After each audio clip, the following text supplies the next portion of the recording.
What is up, wrestling fans? Welcome to another Pay-Per-Viewpoint and Hot Tags edition of the Smark Out Moment Smack Talk podcast, episode 734 for the Hot Tags and the AEW World's End pay-per-view predictions, also combined on this.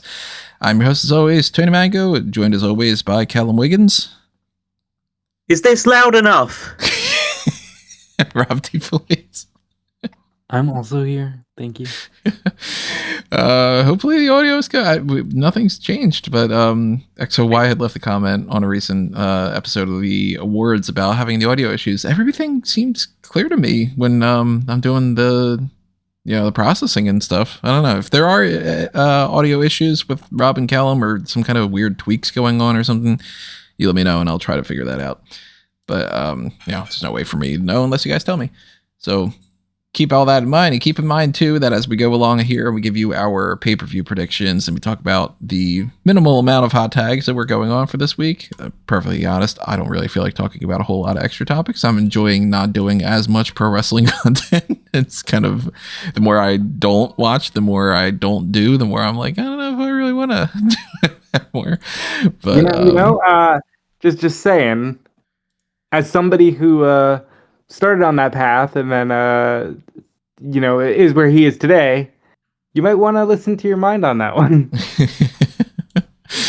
Well, whatever it is, we do have topics to talk about, so always we know what you have to say too. So drop your thoughts on any of the different platforms that you could be listening to us on, and that also includes hanging out on the Discord server. So hop on over there if you're interested in joining that. And if you are on YouTube in particular, hit the like button, subscribe, ring your notification bell. That way you get your email alert for the post-show tomorrow night after AEW World's End, which I'm assuming it's probably going to be sometime like 1 a.m. because they always go for 19 hours for each pay-per-view.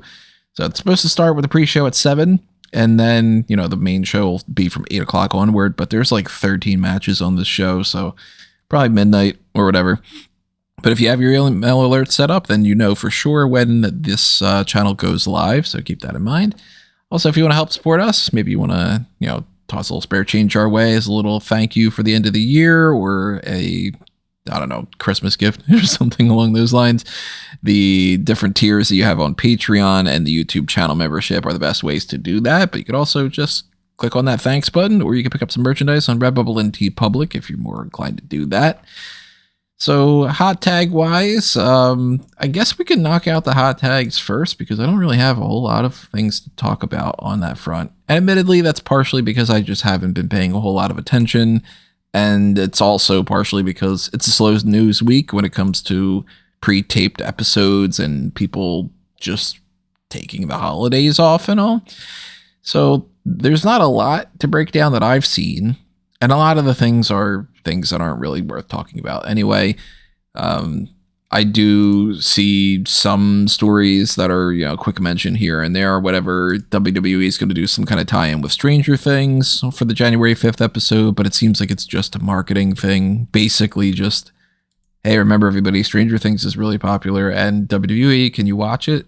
It doesn't seem like they're actually advertising that like, Maxine Dupree and Becky Lynch are going to have some kind of a Demogorgon demolition. Yeah, some kind of thing like that. But I watched the first episode of the new block of episodes and, Stranger Things is awesome. Okay, so you're positive. A lot of people haven't been positive. Nothing wrong with that first episode that I didn't see the other two that they released yesterday yet. But, I don't know what everybody's complaining about. They're just continuing the same story with the same tone and everything that they've done before. Maybe they're just finally getting around to being mad that it's been 10 years. Yeah, I mean, each kid's supposed to be like 12 and they're all 27.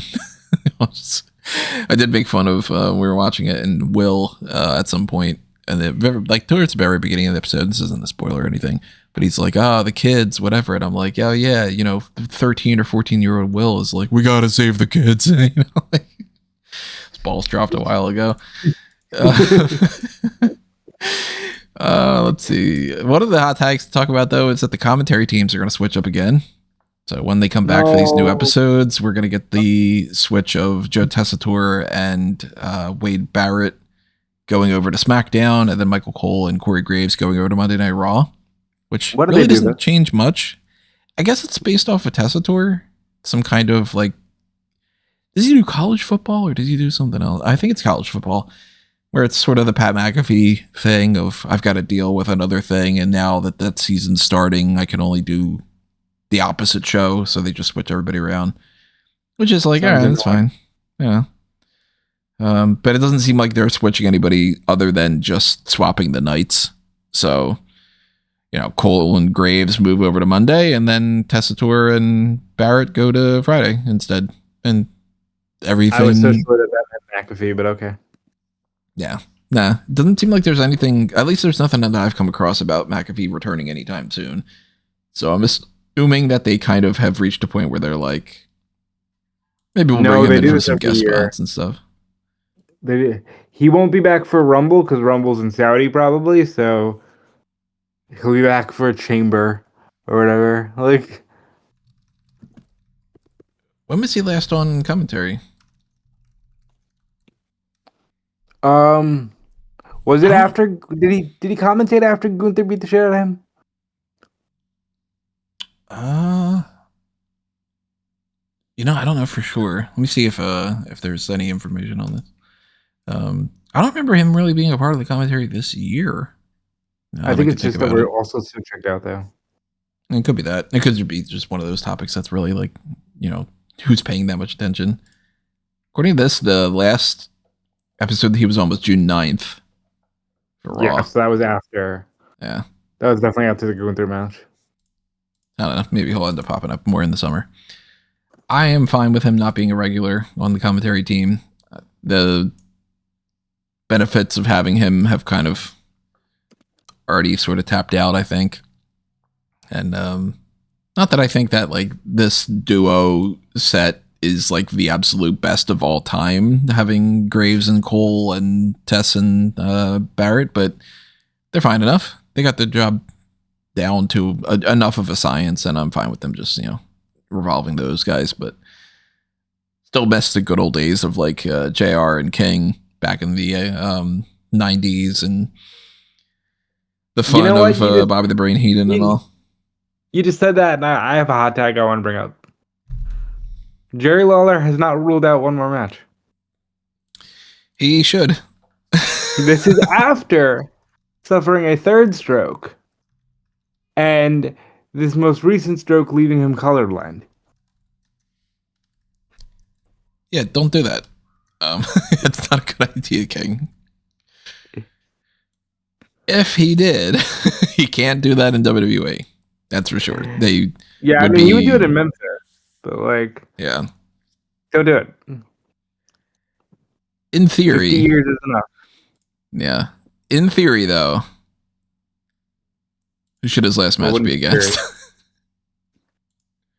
I don't know anybody on the Indies that would make any sense because I just don't follow the Indies. Well, Dolph Ziggler. I mean, Nick Nemeth, clearly. No, I think Dory Funk Jr. is still going. Legitimately, that's not a joke. It would probably be some Memphis guy that we have no clue, but he shouldn't do it. 50 years is enough. Put over the next generation, crown a new king type of scenario. Should have crowned a new king 20 years ago, at least, if not 30. I mean, he technically did with Andy Kaufman, right? He's the king of Memphis, Tennessee. He knocked that Lawler out, He sure did. We need to crown a new Andy Kaufman. That's what we need to do. I thought that's what Jim Carrey was there for. I mean, we need a new Jim Carrey at this point. Ain't like it used to be. You can't have that kind of, the phrase that you use a lot, it's a monoculture. It's just, you're not going to do it anymore. Yeah. Monoculture's dead, and that has caused some things to suck. Yeah. We're on the tailspin of the entire world changing in a lot of different ways. If you haven't paid attention to the news, in this past week or so since we've talked to you last, some interesting things have been going on in the world, but that's a different topic for a different you're talking day. about Triple H being in the White House video. about how to stay healthy during the holidays, right? I'm talking about some other things associated with this awful White House, but we don't need to talk about Lake Michigan on here. You just need to look at the information about that and educate yourselves. What? I'll get demonetized if I mention what happens at Lake Michigan, apparently. So anyway, Andrade is now free to wrestle in other companies. I wonder what they decided on after a while, and it's most likely just, okay, let's just stop being assholes. No, they got a very good lawyer involved. Yeah, according to Fightful Select, Roosh hooked him up with a lawyer that quickly got that shit waived. Is that lawyer Beast Mortos? It should be. It's like, I know a guy. Oh, your tag team partner? Yeah. Good. That's stupid to have this whole idea of you can't wrestle for a year. No, knock that shit off. Don't even bother with it whatsoever. You shouldn't be able to do that. If they're independent contractors, you shouldn't have any kind of control over that whatsoever. And the sooner that they knock this kind of crap down and they stop it from being enforceable, the better. Because it's not going to help you. And if you care about where somebody goes or whatever afterward, keep them employed until you end up not having a deal anymore. Can't have it both ways. Can't have your cake and eat it too. Shut the fuck up, WWE. Let people go. So I'm assuming that he's going to pop up on the next episode that they do of AEW. Yeah, they had these like pre-taped episodes like Christmas Collision and Dynamite on 34th Street where either that stuff hadn't been cleared up yet or had been cleared up so much that it was like, well, now there's no plans for you to come in and do anything. We already have the shows sorted out. I would assume we might even potentially get Andrade at World's End if there's a spot for him. I doubt it, just because we know that he's now he signed up to appear for New Japan at Wrestle Kingdom. So he's going to be teaming with United Empire in their 10-man tag team match against the Bullet Club War Dogs. So I presume he might just wait until after he's done those commitments in Japan and then will come in afterwards. That makes sense too. Yeah. Whatever the plan is, they'll have to dictate when he shows up based off of a plan. And if there's no plan, then they'll just show him at some random, hey, somebody's got an open challenge and it's him or it's Omega. Just pick up where you left off. Yeah, Omega can fight Josh Alexander or something, and Andrade can beat the shit out of him. Yeah. I am assuming he'll probably just be signed right to AEW pretty soon. Yeah, I'd say that's well, they did it already, so it wouldn't surprise me if they were there. Yeah, so it wouldn't surprise me if they decide to just follow through with that again. They're not just gonna drop that now. But I mean, they did say something on the recent episode of on the latest episode of Dynamite, because they did a backstage segment basically revealing that the Young Bucks won't be in action for the remainder of the year. So they'll probably be out for a little bit early on in the new year as well. And then Kenny Omega cut a promo talking about how he's got some unfinished business to settle. And obviously the thing that Andrade came in on was attacking Kenny Omega. So maybe that's the unfinished business that he's referring to. So by the end of the year, are they referring to just like out in the next couple days? And it's like, it's January. Yeah, saying that they're not going to wrestle again in 2025. Yeah, it probably meant we might have been scheduled for World's End, but plans change. Yeah. So, I mean, if it ends up carrying them further into 2026, that's a bigger deal. If it's just like, well, we're going to take the next 2 weeks off, I think that's like, okay, that makes sense, Truth be told, I did not bother to watch any of the shows this week at all.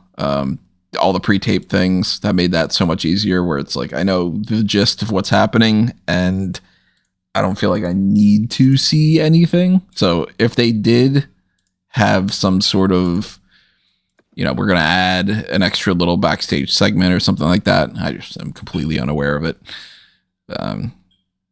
I browsed a couple little things just to see if there were any like big news topics of like these new matches were added to the card. There are 2 matches that have been added, so we're going to talk about that when we get into our pay-per-view predictions, but it didn't seem like there was any kind of like this person turned heel, this big story thing changed anything. Predominantly just looked like it was, the usual stuff going on. Right. That's perfectly fine.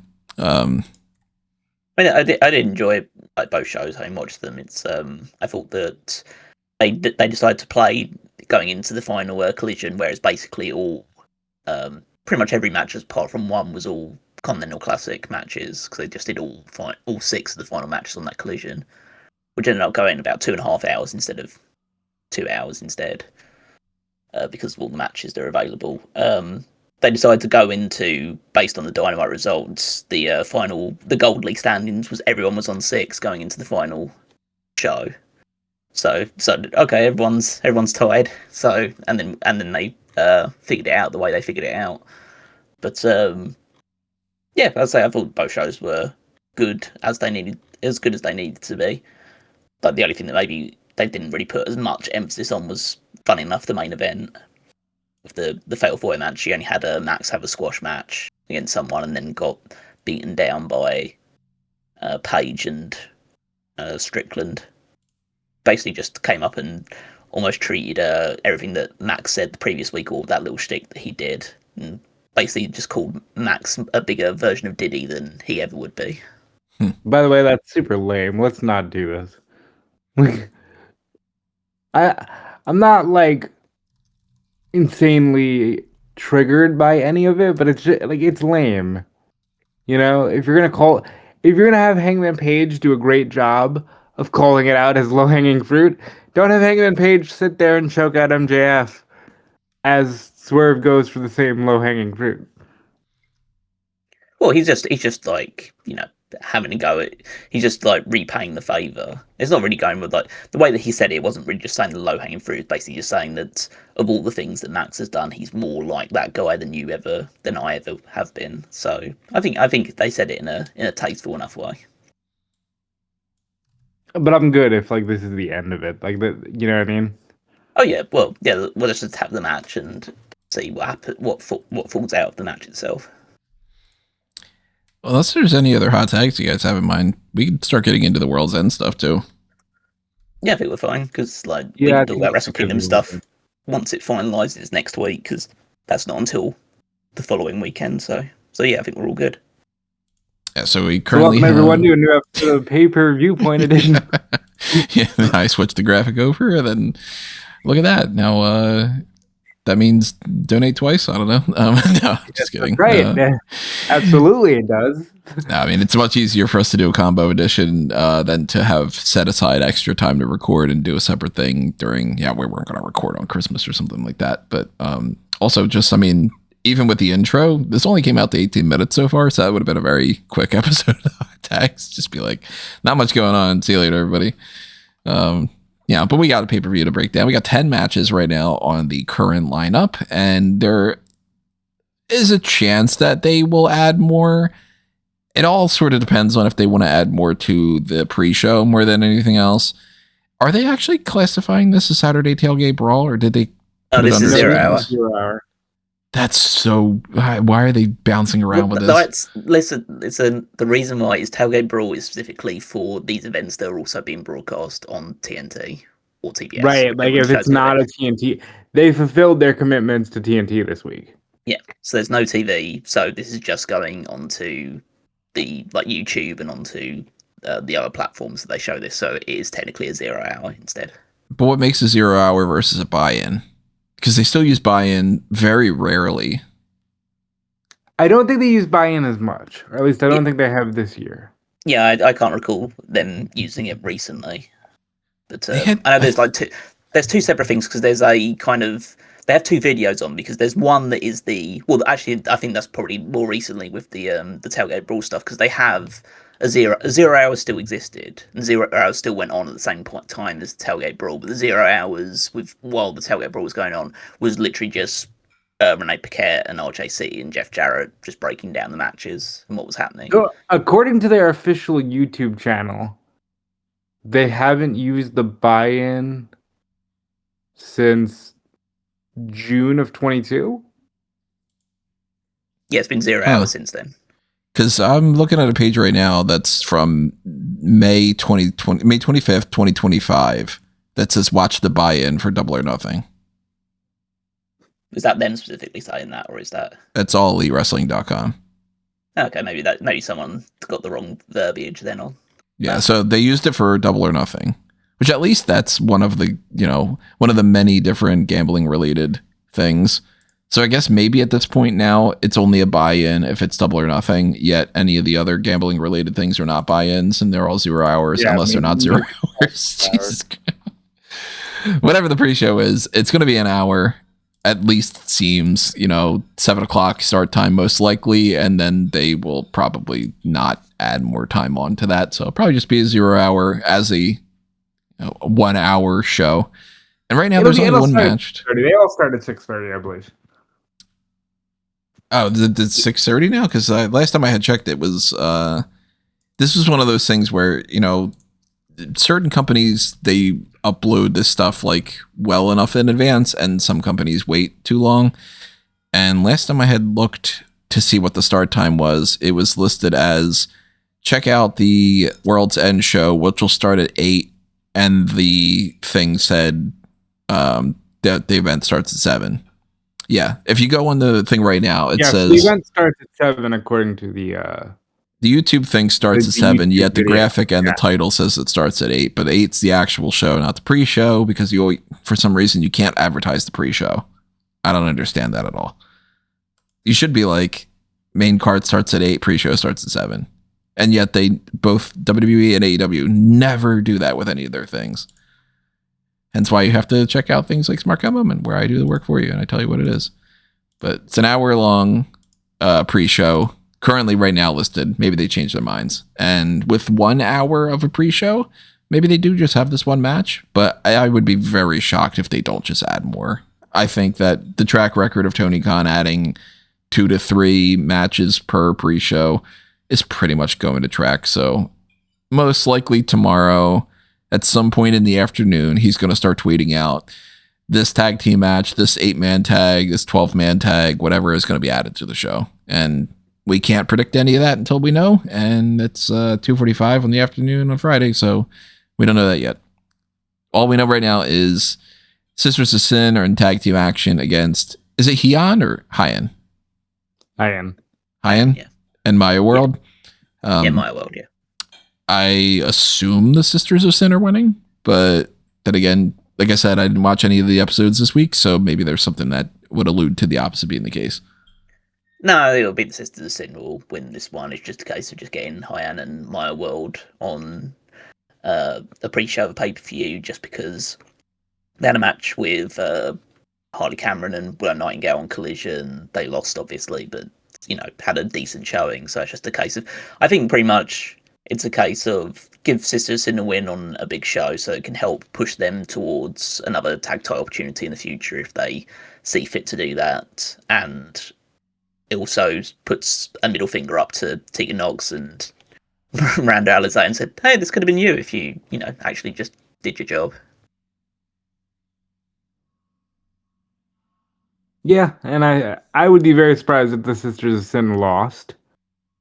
But at least Hyan and Maya World are getting opportunities, and that's cool. Yeah, this is the conventional route for AEW new people, especially if they haven't come from like a big, if they're not like ex-WWE people or have like a really big name attached to them. They come in, they job for a little while, and then they eventually start getting pushed, like later on after like a year or so. So, I mean, we got to pay attention to, future of the tag team division, but part of that is to break down the Babes of Wrath against Athena and Mercedes Moné for the actual AEW Women's World Tag Team Championship. And I can't imagine that they went through the effort of putting those belts on the Babes of Wrath and taking a 3-month-long tournament, whatever, just to have them turn around at the last minute and lose the titles that quickly. It's unlikely, but you know what happened when they crowned the first WWE Tag Team Champions? Had them go through an elimination chamber and then dropped it at the very next pay-per-view. Who were those? That was Bayley and Sasha. Yeah, lost it. Did they really the first time? On the floor, Tony. They cried on the floor. Oh, that was the next show from them? Yeah, it was WrestleMania after Elimination Chamber. Oh man, all that timeline just collapses for me. Like, that was the whole problem. The timeline collapses after a while for me. I'm just like, they did whatever. They cried on the floor at some point for some reason. But it's highly unlikely because Mercedes is now going through her losing belts arc. So she's lost the Ring of Honor Television Championship. She's lost both the Rev Pro and Southside Championships to Alex Windsor recently. And yeah, so now she's just gonna start losing a lot of her titles very well. So I assume she'll end up losing the CMLL Championship to potentially Persephone if they decide to go down that route and have a rematch sometime in the future. Athena's still focusing on being the Ring of Honor Women's Champion, so I very highly doubt they'll win the titles here. So a successful first defense for the Babes of Wrath. I don't know if I would go lean towards, one of them in particular is going to take the loss, but I think probably Mercedes gets pinned more just to kind of throw her for a loop a little more. I'd love to see Athena and Mercedes win because they're just two of my favorites, but I'm going to guess Harley Cameron pins Athena and gets a Ring of Honor title shot in Australia. I would say that it's in February, I think. Yeah, I'd say that was an option if Harley Cameron didn't pin Athena recently and also got a title shot on. Okay, did that already happen? Yeah. Never mind. So Harley Cameron pins Mercedes and gets TBS title shot, which she also got in Australia last year. But this time she might actually pull it out. I think her chances are just about as slim as... Well, I know Mercedes losing titles, but I don't think that it'd be Harley Cameron who she loses the TBS title to. I mean, in fairness, TBS title should probably be the last title that she loses. Probably. That should be the... Yeah, so imagine they'll need to get through a few others beforehand. I think that the story is that Mercedes is losing matches and losing opportunities, so I imagine it would be one of those two getting the pin on Mercedes. So... that seems to make the most logical sense, unless they're planning on having Willow fight Athena, which I'd be down for because they had a great match the last time they fought for the Ring of Honor Women's title. But that was a long time ago. But I think they're trying to keep them as tag champions, and not spread themselves too thin by chasing singles titles at the moment. So I doubt even if they do, one of them does get the pinfall. I don't think that, even though by my previous logic, they should get a shot against either Mercedes or Athena, I don't think they'll get a title shot. I think they'll just continue being tag champions. Or if they do, it'll be something like Sisters of Sin win that pre-show match, and they're set up as the next challengers, and they cost, let's say, Willow pins Mercedes. They do a TBS title match. She's about to win, and then Sisters of Sin screw her over or something like that. They could do that, but...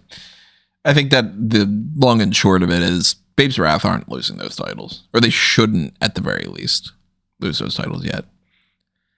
And I don't think that the men's tag team titles are changing hands either. It's a Chicago street fight. FTR is defending again against the Bang Bang Gang. So Juice Robinson and Austin Gunn, because obviously Colton Gunn and Jay White are still injured. To me, this reads as just do it again, but add a gimmick to it and stretch it out a little longer. And FTR still just retains, and you wipe your hands of it, and then you move on to a new feud after that. Yeah, I kind of hope there's a purpose to this beyond just the match, because it does feel like they did lose the championship match earlier, and they lost. I don't think it was super clean, but still decisively enough. And they just said, "Hey, just give us another title shot," and okay, we'll do it. So I don't really like that side of it too much. So hopefully there's more, whether that is a new challenger for FTR coming out, whether that's, I don't know, Jay White returning or Colton Gunn returning and the Bang Bang Gang returning to full strength. But either way, I'd hope there's more to it than just another title match. So my hope is that the Bang Bang Gang is full strength. The problem with that is I don't see them losing. I don't see FTR losing. So if you have all 5 of the Bang Bang Gang members and FTR still pulls it out, that makes Bang Bang Gang look kind of shitty. I'm going to guess FTR gets the win and the big pop is Edge and Christian. But even I am kind of Not anymore. like you kind of waited too long. I no longer care. Sadly. About the Edge and Christian and FTR feud. Yeah, like they sat on this is something we would accuse WWE of because they sat on this shit for too long. And again, my biggest problem with it was okay, we know why Cope went away. Why did Christian? That was just never explained. And I don't like that.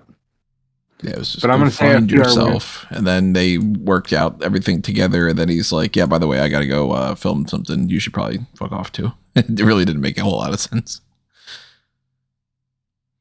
Yeah, not a fan. We got another tag team match going on here. Not quite a normal tag team match. It's apparently a mixed nuts mayhem match. And it's Death Riders, a couple of the different people there. Claudio Castagnoli, Wheeler Yuta, Daniel Garcia, and Marina Shafir against some of the Conglomeration members of Mark Briscoe and Orange Cassidy. And then he's technically not in the Conglomeration, but Roderick Strong sort of is. And they're teaming with Timeless Toni Storm to balance out based off of the whole, Marina Shafir gets involved. Toni Storm comes out after the match and helps fight them off and all. Yeah, it's getting a bunch of people on the card, sure. It doesn't seem like it really matters. So, I don't know. Death Riders, I guess. Oh, this is gonna be fun as shit, though. Like, yeah, it just seems like it's like a match for the sake of a match. And not like that. To me, at least it doesn't read as like this is going to lead to some story thing. It's not going to be like this is what proves that Claudio should be the new leader of the Death Riders, or that, they split up. Roderick Strong leaves the Conglomeration 100%, or, like it just seems like it's a match for the sake of that is one of the only things that has sort of happened here outside of like Toni Storm getting involved and just feuding one-on-one with Marina. There was a good promo on Collision where Kyle O'Reilly came back and was like, whether you like it or not, the Conglomeration are your friends and they have your back. And with that, Roderick was able to beat Claudio in the C2. But I still go back to you can always play the card of Roddy and Marina are married. And I can see if there was going to be a turn, I can see that being the launching point for it. I actually think this is just a way to get Marina to tap out Toni and have a lot of other stuff around it. Instead of just booking a singles match between the two. Yeah, I still don't think they trust Marina fully in that way. You had a singles match with Marina Shirakawa on Dynamite, which was fine. I wouldn't say there was anything special about it, but it was a fine enough match. And that's how Toni Storm got involved to chase Marina away, because Marina wouldn't let go of the Mother's Milk submission on Nina, and that's why she's not involved in this. So yeah, I think it'll just be, just some fairly mindless, good entertainment, hardcore rules match. And there's some things going into it, because like Mark Briscoe is the TNT champion, so if someone gets pinned on him, they almost certainly get a title shot in the future. You could have Marina Shafir tap out Toni Storm. I think the main purpose of having this match on is it gets all the Death Riders on TV in the build up to what could potentially happen with Jon Moxley later in the show. So I think it's just to remind people that they're there, they'll probably win, so it makes them look good. And then if Moxley doesn't win the Continental Classic, then we could see I know we've been predicting it a lot, but it feels like World's End, that feels like the fitting time to just break with him completely, so they probably all need to be on the show and need to be victorious in the process. The thing I find... Pac's not on the show, though. No, well, the thing I find most interesting is that it was originally... When they announced this, it was originally Claudio, Pac, Yuta, and Shafir, and then Pac got taken out to be replaced by Daniel Garcia.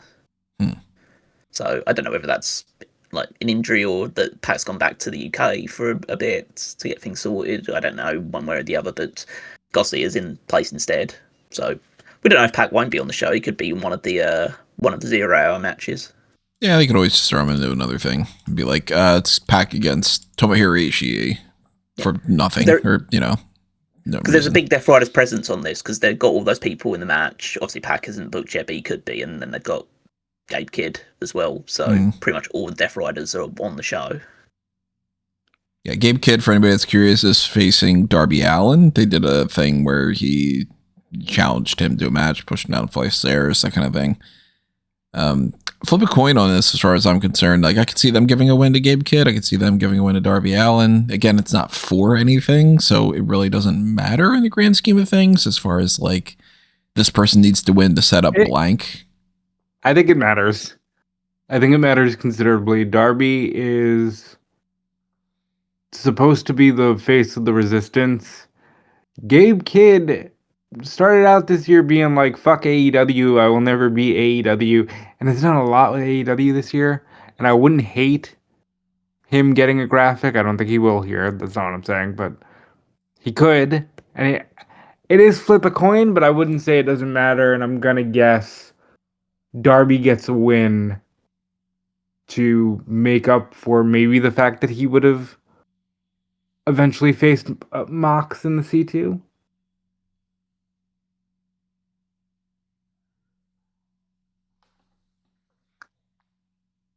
Is Gabe Kidd under contract still with New Japan? Yeah. To where, like, where he wouldn't be able to, like, sign. Wrestle Kingdom. He's wrestling at Wrestle Kingdom, so. But do we know if he's got, like, a contract that carries him through 2026? Probably not. Most wrestlers don't with New Japan. They usually, their contracts will expire by, like, towards the end of January. Maybe there's a chance that he might end up getting picked up with a contract for AEW soon too. I don't know. Would seems pretty obvious at this point that he's going to sign with AEW. I don't think it's. I think it's probably if anyone's not speculating about that, it would be pretty like open secret that he's going to sign with AEW. Like he's probably done more stuff more significant stuff in the last like 6 months with AEW than he has done with New Japan. So. Yeah, I mean, I don't know if he'd be able to, like, if he's free to sign after Wrestle Kingdom, or if it's one of those things where it's like, he's got a contract that carries him through at least the middle of the year or something. So they could give a win to Gabe Kidd here if he's got a chance to be in the company soon and be like, yeah, here's a big win leading into a contract, or maybe it's just a means for Darby Allin to face Gabe Kidd. Maybe Tony Khan just wants to see the match. Maybe it's another nail in the coffin of Darby Allin doing something to a Death Rider group. I don't know. To me, it kind of just reads as like, that match would be fun. Let's do that match. And that does seem to be the case for quite a bit of AEW cards. So I'm not looking into it thinking that this is going to lead to anything in particular. And that's where I'm kind of like, either one could win. Wouldn't shock me. I guess I'll say Darby Allin wins, just for the sake of it. Just for the sake of it, Allin wins. I think this could tie into Wrestle Kingdom because Gabe Kidd is on the side for the Bullet Club War Dogs in their match against like United Empire and Andrade's on one side. So there's an extra space for someone to be confirmed. So it could be Darby Allin takes his place. So if you have Gabe Kidd win or Darby Allin win here and they still continue to fight, then Darby Allin could be the extra man in that match. So they could carry over. I think the victor doesn't necessarily matter too much, but I still think that they'll continue feuding past this point. So I think I'll go with. I think I might go with Darby Allin because Darby Allin was probably supposed to play a bigger feature in the Continental Classic, and obviously that didn't pan out the way that they would hoped for because of his injury. So they might do it to come back, and also just. In an ideal world, it maybe should be, especially if you're going to sign Gabe Kidd, to have Gabe Kidd because Gabe Kidd is not over with the AEW audience like at all. Like I don't think many people know who he is or why he's there. So I think that you probably should try and get a victory over someone credible, but I don't think they'll do that. Yeah, but I doing that here. No, I could see them doing that here. And again, it all depends on if they feel like they have him almost ready to be exclusive to them. And maybe they're telling a story of Darby just pushing too fucking hard, you know what I mean? like he thinks he's indestructible, but he's actually getting really beat up a lot. What this guy's gone through how many like being set on fire and such this year after the whole Everest thing too. Well, his real Achilles heel seems to be getting thrown down the stairs. That seems it does happen. Really fucks him up. Yeah, getting thrown in general seems to be a thing for him, but in particular thrown downstairs. If you get a chance to pick up him or push him down something like heights or it's a thing for Darby. Well, no, but I've seen him get thrown in through like announce tables and thrown through other stuff. But then it's only when he gets thrown downstairs that he goes out for a little while and then comes back. So yeah, I think that I think they'll just have Darby win just because he's a more popular guy and he's obviously the more AEW established guy, so they'll get the victory here. But I would say for Gabe Kidd's sake, I hope he does get signed by AEW, because if he's stuck around with New Japan, then I don't think their fan base is going to be particularly happy about that. We need Darby Allin in a TLC match at some point where he's fine with the tables, he's fine with the ladders, but those stairs come and he's just like, oh, you know. No, you want him in the tables, ladders, chairs, gets out the Sharpie, and stairs. Yeah. Oh, that's what I meant. Yeah, I just said TLC. Yeah. Callum, I'm curious about what you said there. It's like, is everybody just collectively not feeling Gabe Kidd, or what's up there? Well, there is a collective, there's a growing, for a last couple of years in particular, but more so in recent times, there's a growing silent minority, loud minority, should I say, of New Japan fans that very, very much hate this deal with AEW and see it as a means of just AEW stealing New Japan talent. Kind of like the WWE and TNA thing. Well, yeah, even to the point where someone is saying, "Oh, we'd rather that they cut ties with AEW and joined up with WWE instead." And wow, that's crazy. I don't know about that, pal. I think it's just a loud minority. I don't think like most people feel that way. I think most people would just be happier if like New Japan was its own thing and they had more financial muscle with which to sign people. And I think more people see the grander vision of the fact that like AEW has the money, but they're working partnership with New Japan, so they trade talent and they don't seem to have like treat one as super superior over the other. But yeah, I think some people just have seen the recent things with the loss of, because they've not built up any new homegrown stars themselves and made them like super main event level talents. The loss of guys like Okada and Jay White and Will Ospreay has just added up to them saying, yeah, fuck these guys, they're just still our top stars. So, well, you've had plenty of time to make other stars, but you didn't do it. So, no, but fuck those guys. It's all their fault. It's all Tony Khan's fault. We've got no main event guys now. It's not Hashi's fault. We got those matches. We got the Continental Classic stuff. Got to start breaking that down too. And then there's 2 other title matches that we haven't gotten into yet, but that, of course, factors in one way or another. And I think I was just gonna say, I think that it'd be better to do the women's title Continental Classic and then the 4-way, kind of thing. Yeah. So yeah. Jamie Hayter is not going to beat Chris Statlander. That makes no sense to me whatsoever. Stat retains. She's just facing Hayter because she needs another opponent for the sake of continuing a title reign, and Hayter's there. But this should be a lot of fun. They're both on an upswing. It feels like it's taken Jamie Hayter a long time to get back around to this. I like Stat. She's going through a weird phase where she's trying to merge the alien thing with the normal Chris Statlander thing. Now she's the cosmic killer. I kind of like that. It should be a lot of fun. Like it's just a fun title match for a pay-per-view. I don't see Statlander losing. Wouldn't hate if Hayter won, but I just don't see it happening. Yeah, as I think the match itself will be a lot of fun. I really like these two. I think that they'll have a very physical match for each other. And yeah, it's very, very unlikely that Jamie Hayter wins. I don't think it's like an absolute impossibility, but I think it would be surprising. I think that Tekla is still very much in the picture because they've had the build-up with them both teaming up with this uneasy alliance against the Sisters of Sin. So I assume that Tekla will be the next challenger for Kris Statlander. So it seems would be the wrong choice to have Jamie Hayter take her place in that instead. So yeah, it's just another. I think they're just building up a story of Statlander's beaten 2 former world champions in her first 2 title defenses. Now she's going to beat another one. So it's helping lend more credibility to her, where she can talk about how she's beaten multiple former world champions.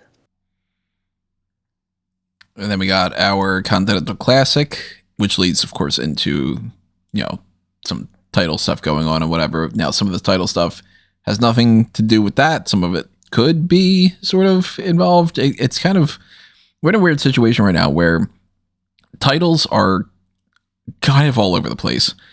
And, we've got the Dynamite Diamond Ring scenario where Bandito beat Ricochet. He has a guaranteed match against whoever the champion is for Maximum Carnage, which is coming up in a couple weeks. It's not the next episode, but that is going to be against, you would assume, whoever is winning this 4-way for the AEW World Championship.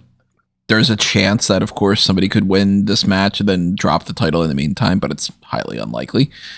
And those 4 are Samoa Joe, champion coming in here, Swerve Strickland, Hangman Adam Page, former champion that Joe beat to win the title, and MJF, who is using his Casino Gauntlet contract to, get that cash in, and it seems like that's going to just be tossed out. He either wins the match and he wins the title, or he loses, and that's the end of the contract.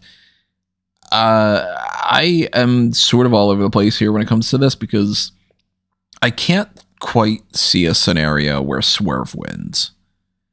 He would be the one that, if I'm going to rank them, I'd rank him the 4th, most likely. And I probably would put Page at the number 3 spot, MJF at the number 2 spot, and I'm leaning towards just Samoa Joe retains and fights Bandito.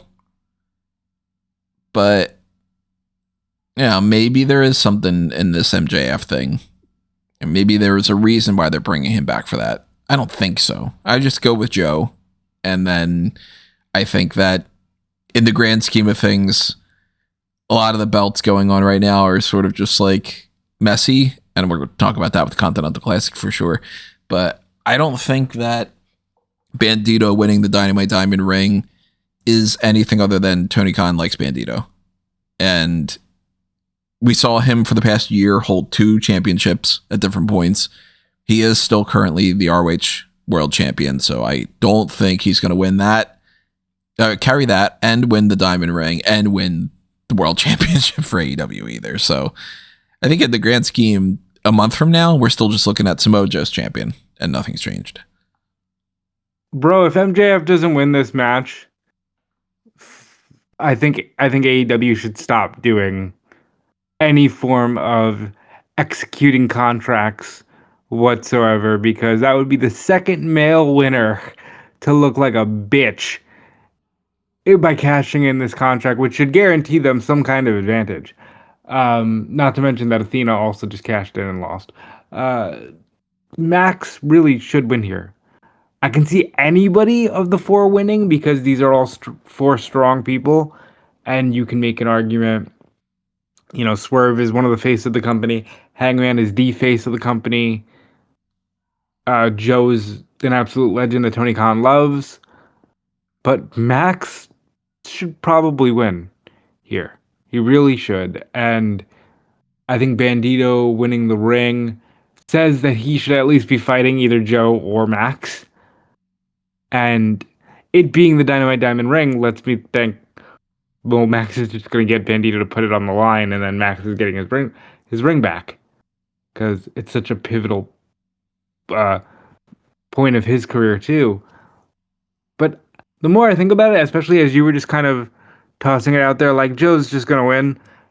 Man, if Max has any cash-in point and he's just I'm going to give myself a 25% percent chance, no advantage, and then I got choked out by 2 of my opponents and then lost. I think it would make him look stupid.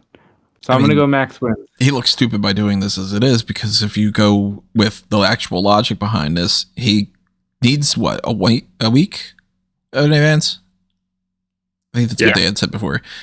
He should have just said, I am executing my contract to be the main event of this, or if the main event's Continental Classic, then different story. But I am saying I want a match after the 3-way.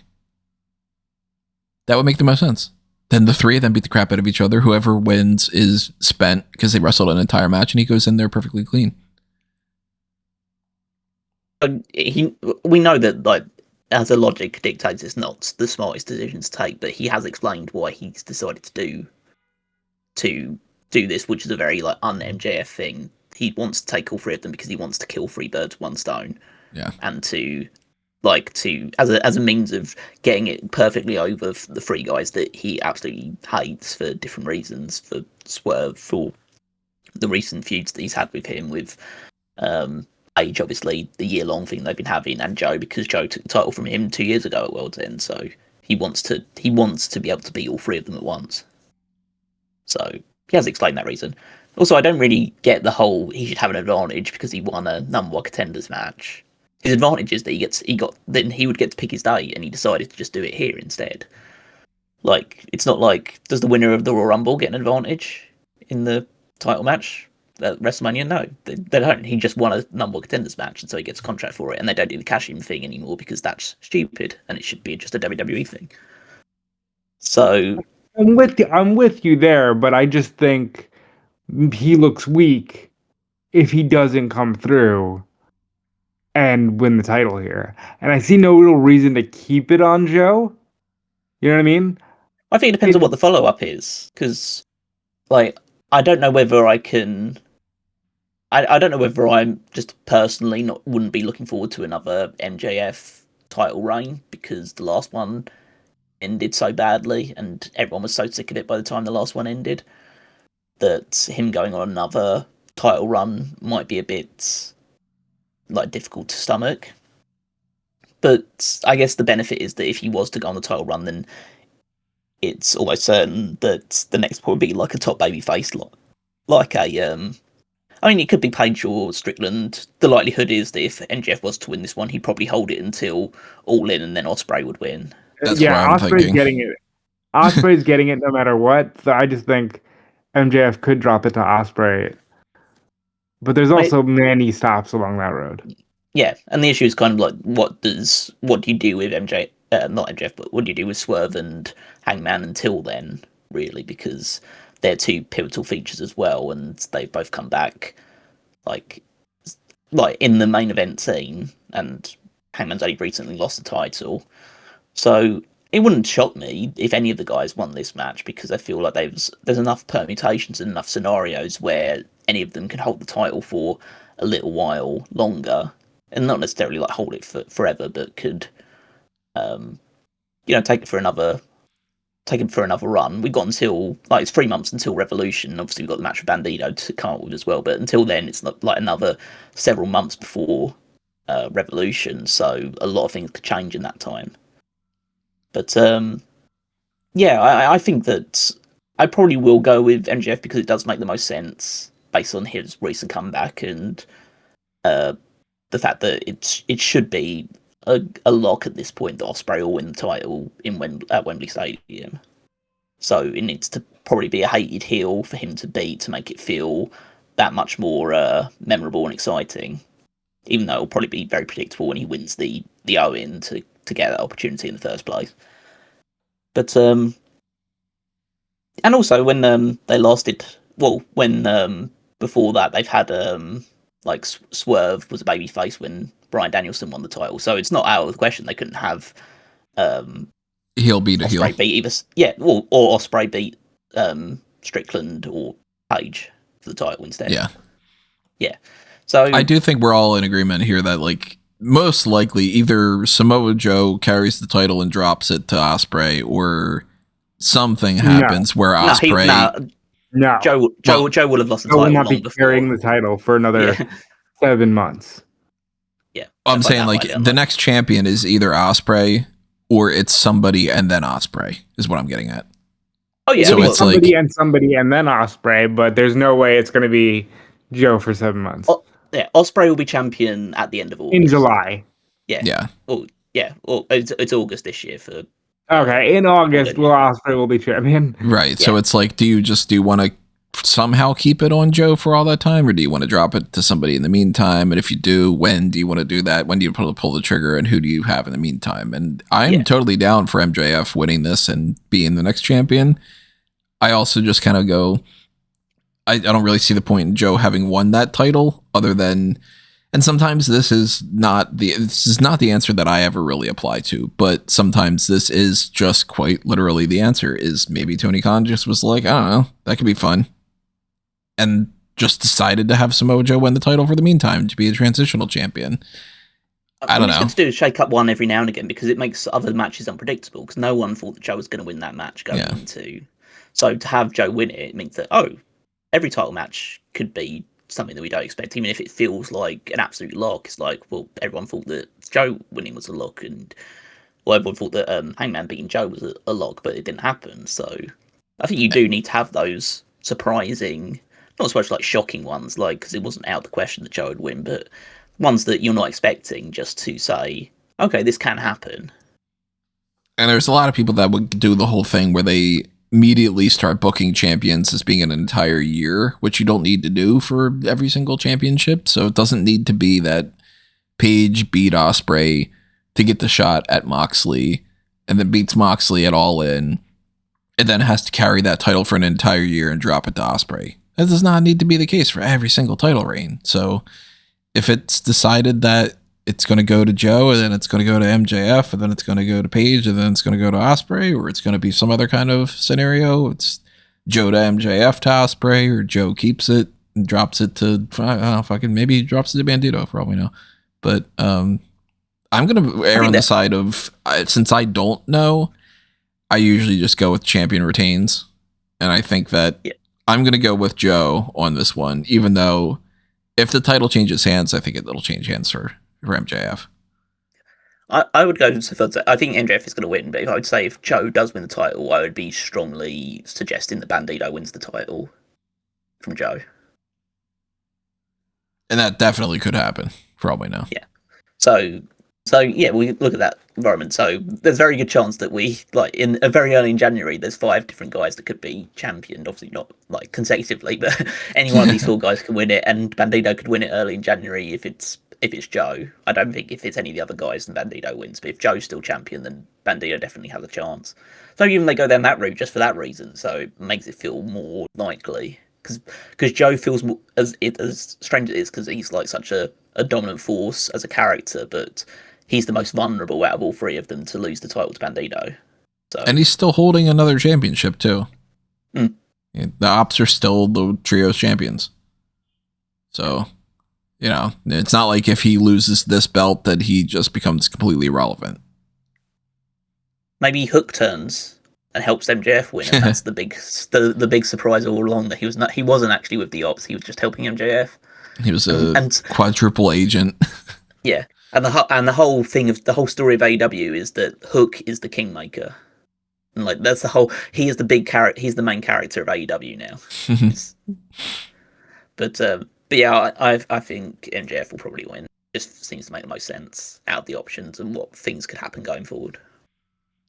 Speaking of things that make sense going forward, this is going to fly in complete opposite of direction for that for me.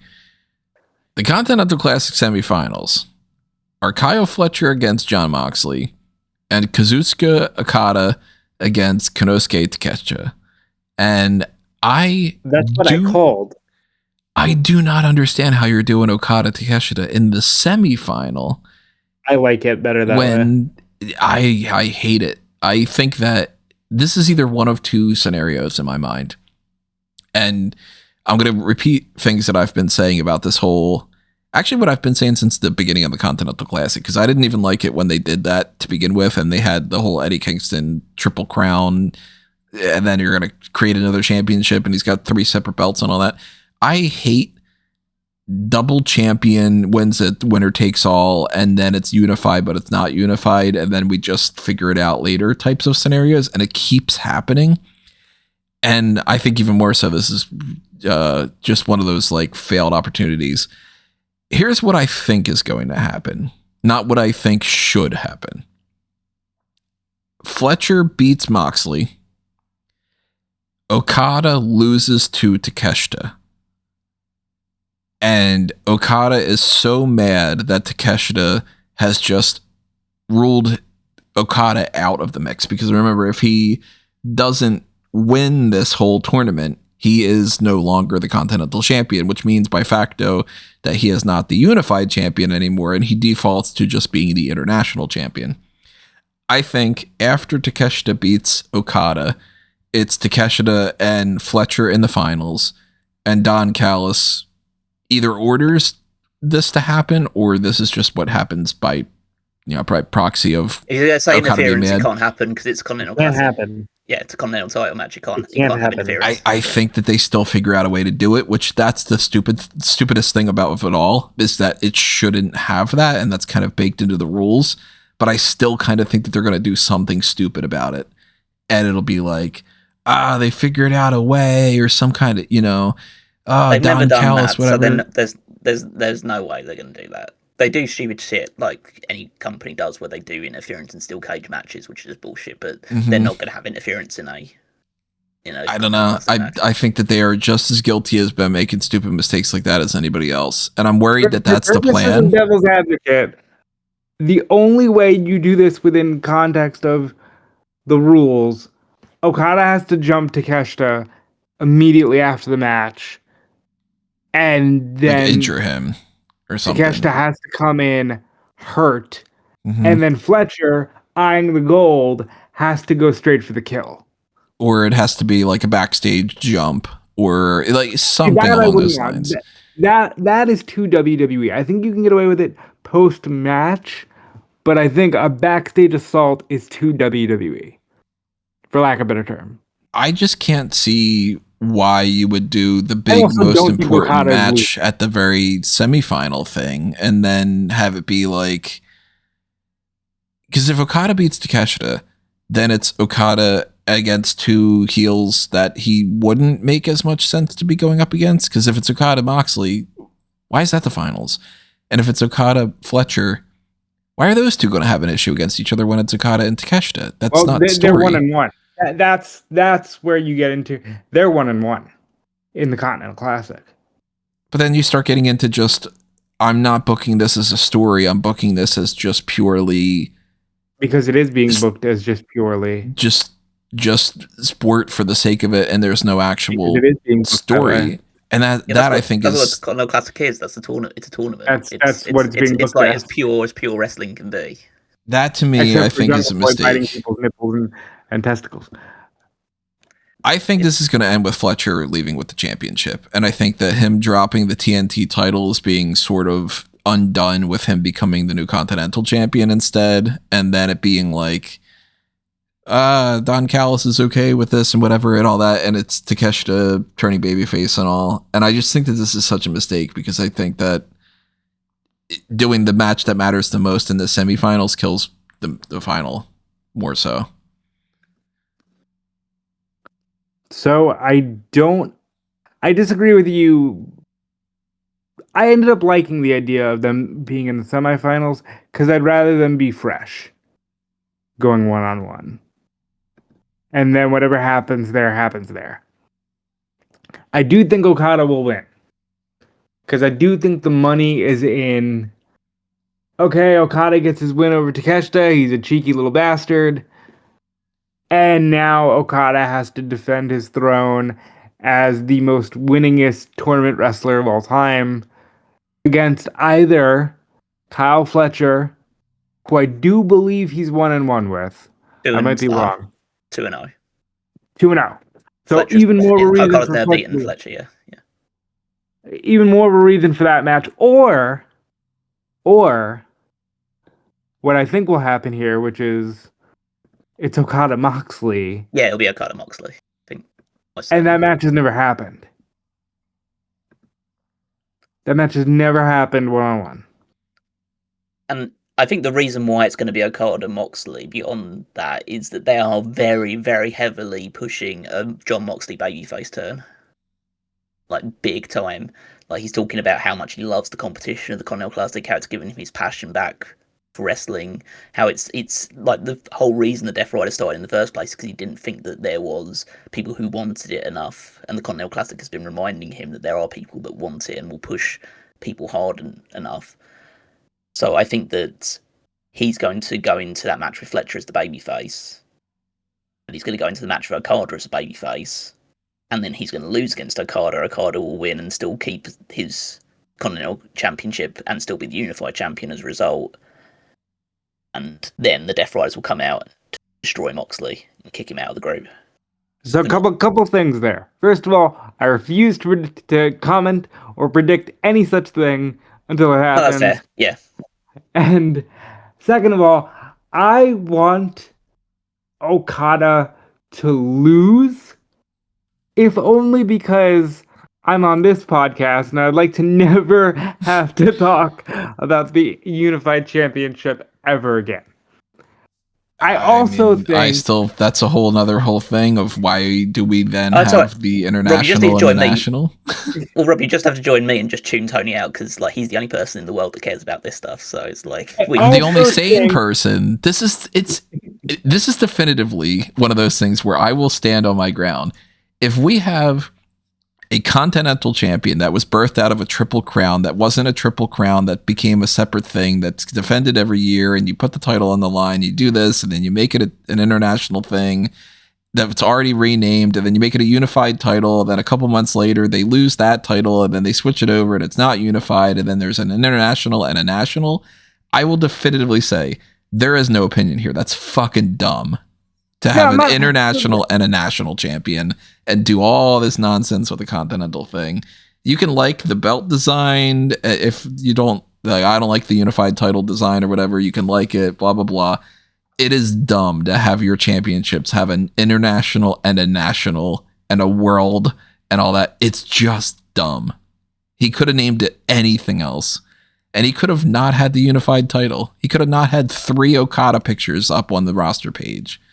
He chose to do all this random ass shit, and I want to see it all fall apart. And for that reason, I do that. I think Moxley's winning. I think Moxley's winning the Continental Championship.